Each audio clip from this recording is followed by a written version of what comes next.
আজকে যে বইটি নিয়ে আপনাদের সাথে আলোচনা করব বা আপনাদের জানাবো বলে এসেছি সেটা দেবারতী মুখোপাধ্যায়ের লেখা একটি ফেমাস সিরিজ 'রুদ্রপ্রিয়ম' সিরিজ। সেই সিরিজের খুব সম্ভবত লাস্ট বই, আমার পড়া অন্তত লাস্ট বই, যেটি ২০২৪ সালের নভেম্বর মাসে প্রকাশিত হয়েছিল দ্বীপ থেকে। বইটির নাম 'মৃত্যু যখন দুবার আসে'। এই যে এটি হলো বইটি, 'মৃত্যু যখন দুবার আসে'। সবচেয়ে ১ম ব্যাপার হচ্ছে মৃত্যু দুবার আসে। এই কথাটাতেই ১ম হোঁচট খেয়েছিলাম যে মানুষের মৃত্যু কিভাবে দুবার আসতে পারে। এক হতে পারে মৃত্যু থেকে ফিরে আসা, আমরা যেটাকে বলি যে মৃত্যু কান ঘেঁষে বেরিয়ে গেছে, সেরকমভাবে খুব সম্ভবত।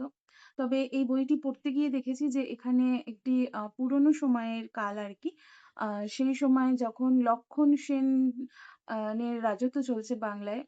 সেই পাল সেন আমরা পড়েছি না বাংলার ইতিহাসে? সেই সেনদের সময়কার গল্প বা ঘটনা এখানে তুলে ধরা হয়েছে। যেখানে রোমথরা ছিল, তাদেরকে দাগিয়ে দেয়া হতো রোমথরা বললে, এবং তাদের ওপর অকথ্য অত্যাচার করা হতো, তাদের দিয়ে প্রচুর কাজকর্ম করানো হতো। সেই সময়ের ঘটনা এবং প্যারালালি এই সময়ের ঘটনা, অর্থাৎ বর্তমান যুগের ঘটনা। দেখা যাচ্ছে যে হঠাৎ করে মালদা শহরে, যেখানে প্রিয়ম আছে আরকি, সেখান থেকে রুদ্র প্রিয়ম দুজনেই হাসব্যান্ড ওয়াইফ আছে।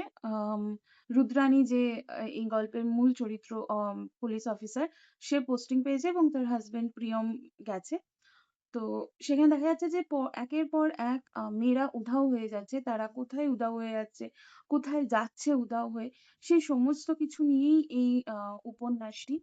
আমার বেশ ভালো লেগেছে। অন্তত বলতে পারি যে রুদ্রপ্রিয়ম সিরিজের অন্যান্য উপন্যাসগুলির মধ্যে থেকে এই লেখাটা আমার বেশ জমজমাট লেগেছে, বা বলা ভালো যে অনেকটা সেই বুনন গঠনটা ভালো হয়েছে।